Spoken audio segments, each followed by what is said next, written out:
बॉलीवुड के दिवंगत अभिनेता धर्मेंद्र के निधन ने न सिर्फ हिंदी सिनेमा के एक युग का अंत किया, बल्कि उनके पूरे परिवार को एक ऐसा सदमा दे दिया जिससे बाहर आ पाना शायद अभी तो किसी के लिए मुमकिन नहीं है। यूं तो धर्म जी को गए हुए 1.5 महीने से ज्यादा का वक्त बीत चुका है, लेकिन उनके जाने का गम अभी भी उनके परिवार के जहन में जस का तस बसा है। इसके साथ ही साथ धर्मेंद्र के दोनों परिवारों के बीच आई अनबन भी लगातार मीडिया खबरों का हिस्सा बनी हुई है। आखिर जब से दिवंगत सुपरस्टार इस दुनिया को छोड़कर गए हैं, तब से ही मीडिया जगत में ऐसी चर्चा हो रही है कि देओल परिवार और हेमा मालिनी के बीच खटपट चल रही है। तभी तो धर्म जी के निधन के बाद भी ये दोनों परिवार एक नहीं हो पाए हैं। इसका सबूत तब लोगों को मिला जब दिवंगत एक्टर के चौथे पर सनी देओल और बॉबी ने मुंबई के ताज लैंड्स होटल में प्रार्थना सभा का आयोजन किया। इसमें शामिल होने के लिए बॉलीवुड के नामी स्टार्स पहुंचे, तो वहीं उसी दिन धर्मेंद्र की दूसरी बीबी हेमा मालिनी ने भी अपने बंगले पर एक अलग प्रेयर मीट रखी, जिसमें कुछ गिने चुने लोग ही एक्टर की आत्मा की शांति और हेमा को संवेदना जाहिर करने आए। इसी के बाद से ही बॉलीवुड गलियारों में ये खबर फैल गई कि धर्मेंद्र के दोनों परिवार अलग थलग हो गए हैं। तो धर्मेंद्र के लिए अलग अलग प्रार्थना सभा का आयोजन क्यों किया गया? अब इस सवाल का जवाब मिल गया है। आखिर हेमा मालिनी ने इस पर अपनी चुप्पी तोड़ते हुए बड़ा खुलासा जो किया है।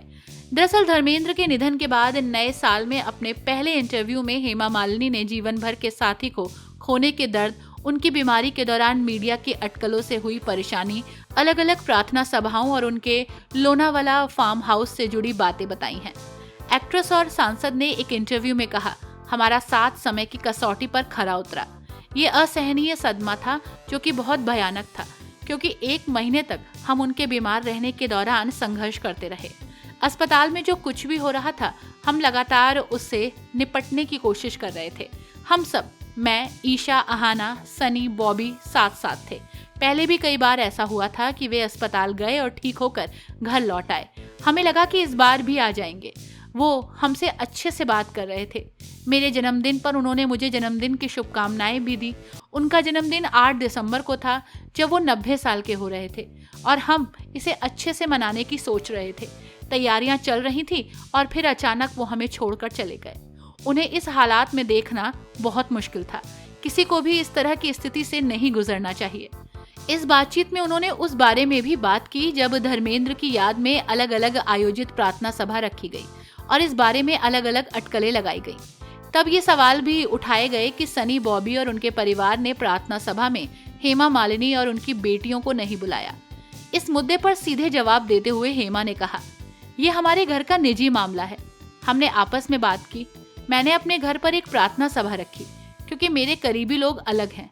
फिर मैंने दिल्ली में एक प्रार्थना सभा रखी क्योंकि मैं राजनीति में हूँ और मेरे लिए वहाँ अपने फील्ड के दोस्तों के लिए प्रार्थना सभा रखना जरूरी था। मथुरा मेरा निर्वाचन क्षेत्र है और वहाँ के लोग उनके दीवाने हैं, इसलिए मैंने वहाँ भी प्रार्थना सभा रखी। मैं अपने किए से संतुष्ट हूँ। इस इंटरव्यू में हेमा से ये भी सवाल किया गया कि क्या धर्मेंद्र के नोलावाला फार्म हाउस को उनके फैंस के लिए म्यूजियम में बदला जा सकता है। इस पर हेमा मालिनी ने कहा, मुझे लगता है कि सनी उस तर्ज पर कुछ करने की सोच रहे हैं। वो निश्चित रूप से ऐसा करेंगे। सब कुछ अच्छे तरीके से हो रहा है, इसलिए चिंता करने की कोई जरूरत नहीं है कि ये 2 अलग परिवार हैं। पता नहीं क्या होगा। किसी को इतनी फिक्र करने की जरूरत नहीं है। हम लोग एकदम अच्छे हैं। आपको बता दें कि दिवंगत अभिनेता धर्मेंद्र का 24 नवंबर को देहांत हो गया था, जिससे उनकी दूसरी बीबी हेमा मालिनी की जिंदगी में एक ऐसा खालीपन आ गया जिसे भरना मुश्किल है।